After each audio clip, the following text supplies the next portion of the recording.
Welcome to the Be About Being Better podcast, where we help people make evidence-based, sustainable, small changes for their health that compound into huge shifts towards a better, more vibrant life. I'm your host, Abby Stasier, a health and life coach, future registered dietitian, a master's graduate from Columbia University, and a certified intuitive eating counselor. And I believe that we can't make lasting or meaningful change single-handedly. So I'm so happy that you're here so that together you can see that a diet-free, sustainable lifestyle is possible, and you can leverage that to live a better life. And remember my disclaimer, this podcast is meant to give you general information and is not meant to substitute or replace medical advice, a diagnosis, or service treatment.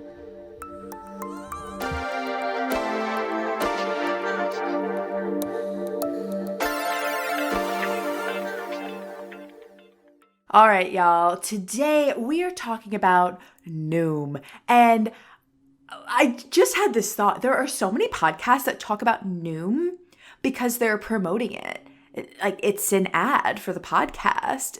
So I just want to preface this episode with this is not that. This is not an ad. I am not promoting Noom. This is an anti-Noom campaign. This is an anti-Noom episode. I'm going to talk about why Noom is not your friend, Noom is not your answer, and why you should absolutely not be investing in this ever, but especially this time of year. I'm sure they have put so much of their advertising budget into like flashing you so many ads this time of year because they know people are vulnerable. After the holidays, we do most of the time feel gross and icky and just bloated and then coupled that with the new year, we feel like we should be totally reinventing ourselves and starting something new. And so yeah, of course they're going to be going hard with their ads to try and get you when you're vulnerable.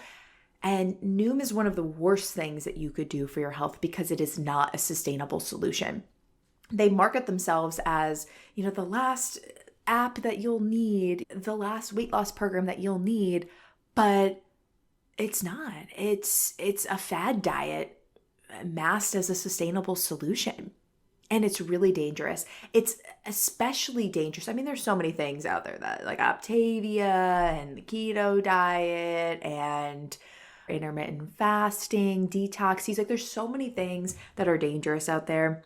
But I think Noom is especially dangerous. And that's why I wanted to hone in on Noom for the episode this week, because they're so clever with their marketing.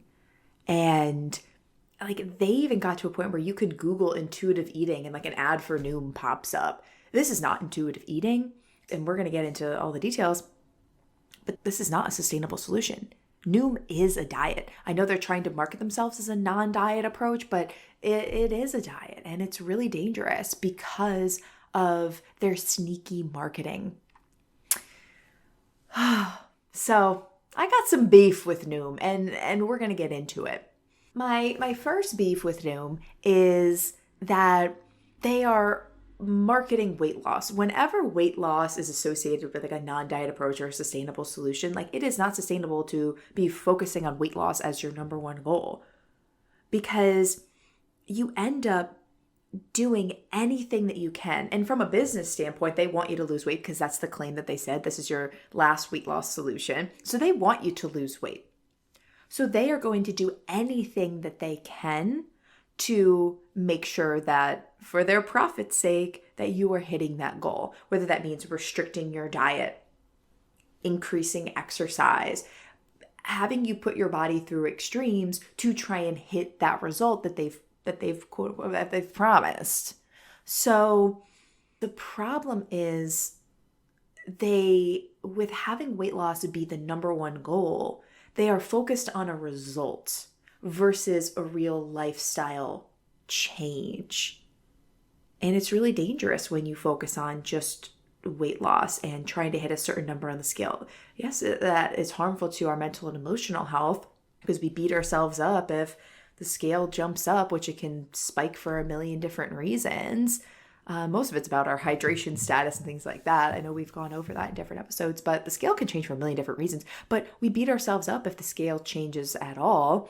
And so it can be very harmful to our mental and emotional health, but then also our physical health, because to hit that goal, we will end up putting our body through extremes. And I saw this person, y'all heard of my gut health episode and in previous episodes with my dieting history. Like my hair started to fall out. I had even worse gut health issues. I lost my period, which our menstrual cycle is our fifth vital sign. It's just as important as our blood pressure. I was starting to have hypoglycemic attacks. Like I had a lot of physiological things go wrong with me and from under eating. Like literally only having 500 calories a day. Like that's not good.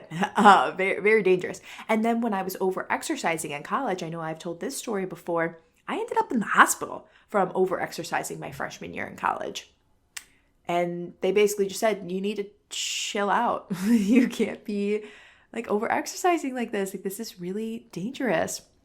So I have been on both ends where, from a nutrition standpoint and dieting and from an exercise standpoint, I know how dangerous it can be, and it's easy to get swept up in that, and that's what I just really don't like this app preying on that and having you focus so much on the result and not about the lifestyle. And I'll get into more reasons why.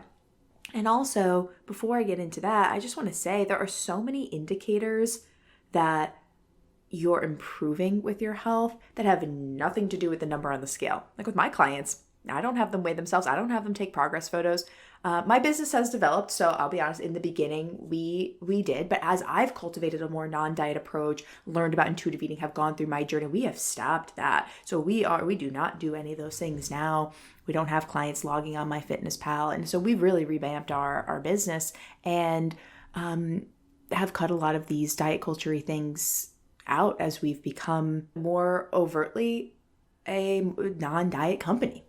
And we're really taking a strong stance on that. And so instead of focusing on weight loss or body composition and progress photos, we are having clients focus on their energy levels and their sleep and their hydration status and holding them accountable to exercising consistently and meal prepping and how's your mood and how's your cycle doing?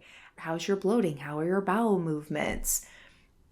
How are your PMS symptoms? How are your cravings? Like there's just so many different things that we can assess that are indicative that clients are making progress and trending in a good direction versus just focusing on weight. Because you could be improving in all these other areas, but if the scale's not changing and you're only focused on that, you're not seeing all of the good progress you're making. And you're going to think that you're not making any progress and that you're failing, when in reality, the number on the scale is just so variable. There's so many things that can affect that. And that is not the only measure of success. And in my opinion, it's a pretty poor measure of success. And it's only one data point, it's only one measure when we have so many other things that we can measure that arguably are better indicators that you're trending in the right direction and doing great with your health. So leave it at that. But as far as Noom focusing on the result versus the lifestyle, it's especially problematic because they market themselves as offering a behavioral approach to weight loss. And weight is not a behavior. Like we can't just lose weight. But what can we do? We can do actual behaviors. Like we can eat nutrient-dense food. We can sleep 7-8 hours. We can drink a gallon of water every day. We can get more steps in. We can move our body in a way that feels good. We can meal prep. Like we can do these things. Those are actual health behaviors. Weight loss can happen as a byproduct, but it also can't. Your body's going to do what your body's going to do. But the important thing is the language there. Weight loss is a byproduct, not a behavior. So when Noom is marketing weight loss as a behavior and something that you do, it's like that's inaccurate. Weight loss isn't a behavior. It can be a byproduct, but we need to focus on the behaviors. And this is how we start to cultivate more of a non-diet approach and get away from worrying about the number on the scale. Don't worry about the number on the scale. Don't worry about the weight loss. Focus on the behaviors, the things that you can actually control. Those are the action steps. drinking more water, getting adequate sleep, managing your stress, eating more nutrient-dense meals, not restricting yourself, making sure that you're eating adequately and frequently and not skipping meals, moving your body consistently and in a way that feels good. Those sorts of things. So that's what you want to focus on. And it's not that Noom isn't like promoting those things, but it's like their main goal is to focus on the weight loss. And so just their marketing like just doesn't make sense, and it's very misleading because focusing on weight loss is not focusing on behavior, because weight loss could be a byproduct, but it's not a behavior. And when you look at Noom's nutrition plan, it's very much a diet. They separate foods into different categories. They have like the red foods, which are pretty much off limits, avoid those. They have the yellow foods, like have these sometimes. And then the green foods, like green beans, go, have those all the time.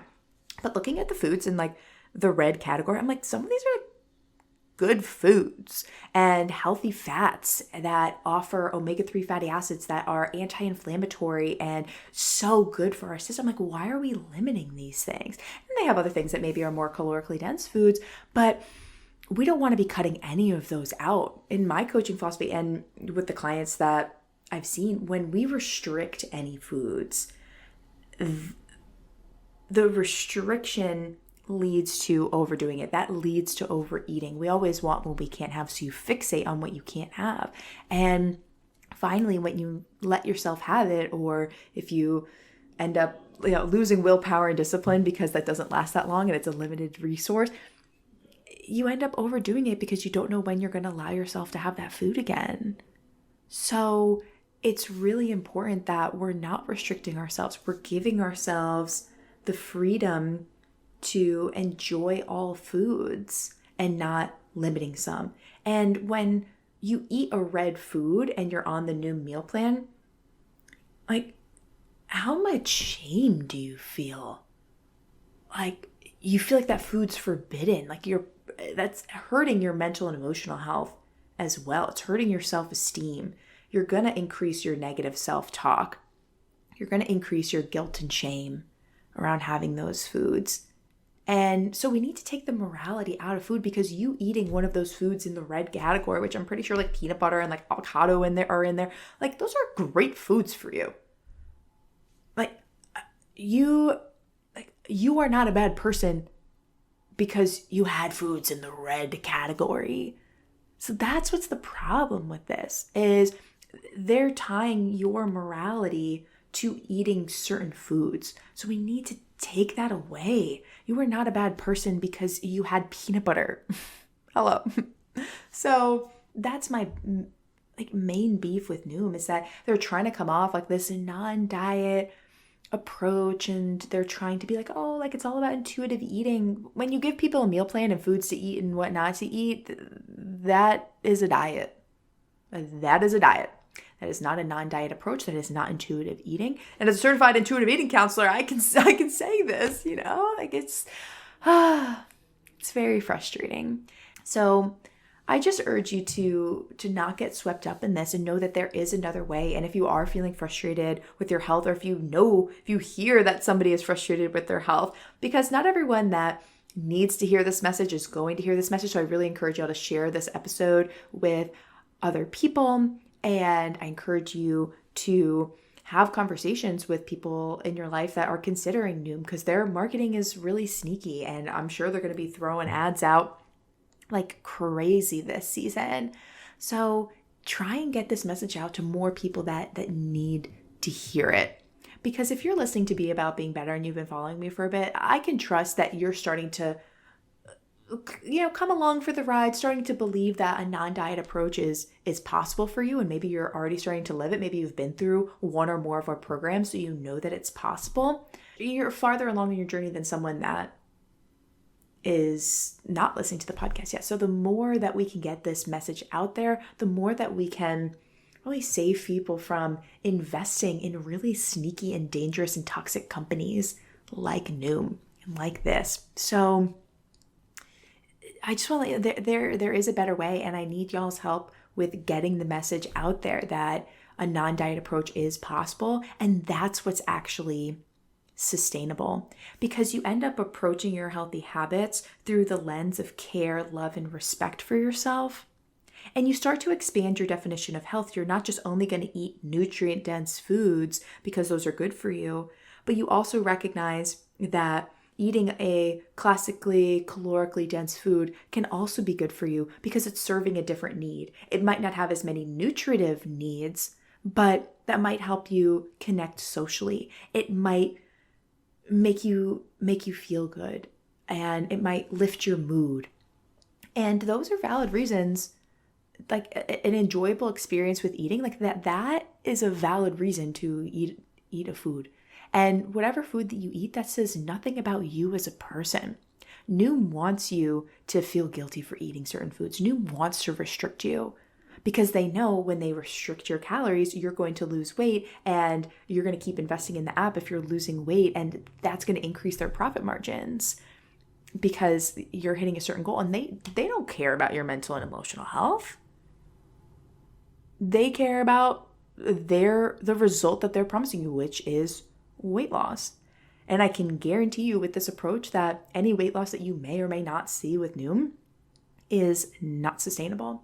And we just talked about in the gut health episode 2 weeks ago, but I saw this with myself. Whenever you lose weight, you end up gaining more weight back than where you originally started. That's just how it works. This stuff is not sustainable. So I really need y'all's help in getting this episode out there and this message out there, especially because Noom is on the prowl this season. They've always been, but especially around this time of year, it's just especially crazy. So if you could share this episode with 3 people, that would be amazing. Let's get the word out there about being better and a non-diet approach. And thank you for helping me be a part of this movement and honestly saving people's lives and improving people's mental and emotional health. Because if we could have people learn more about intuitive eating and learn more about a non-diet approach, the clients that I've worked with that have cultivated a non-diet approach and have been successful with intuitive eating, they just feel better. They love themselves more, and their relationships improve, and they enjoy their job, or they gain more confidence to leave their job and do something else.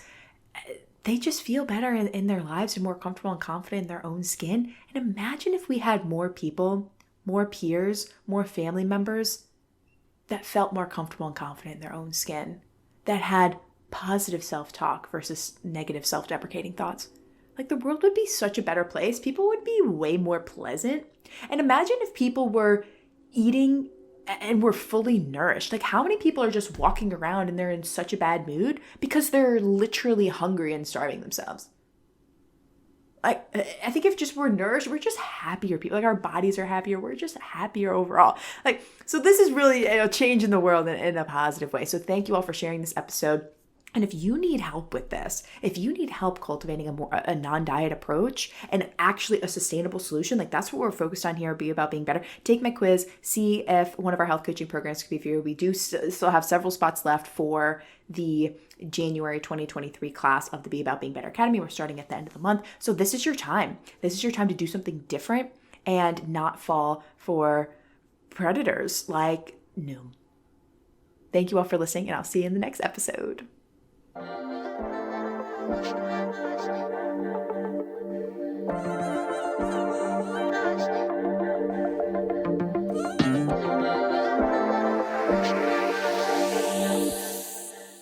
Hey y'all, thanks again for listening to the Be About Being Better podcast. I so appreciate you. If this episode made you laugh, smile, think about yourself or your life differently, in any way making your life better, I empower you to share the show with 3 people who, just like you, need to hear this message and have this type of transformation in their lives. I personally read all the reviews of the show and see the Instagram story shares, and it honestly gives me so much joy to see that our mission is making people's lives better. And the reviews really do help in increasing our impact. So thank you so much for taking the time to do that.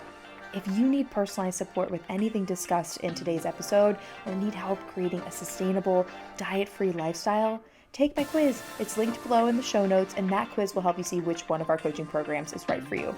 Thank you so much again for listening, and here's to being about being better.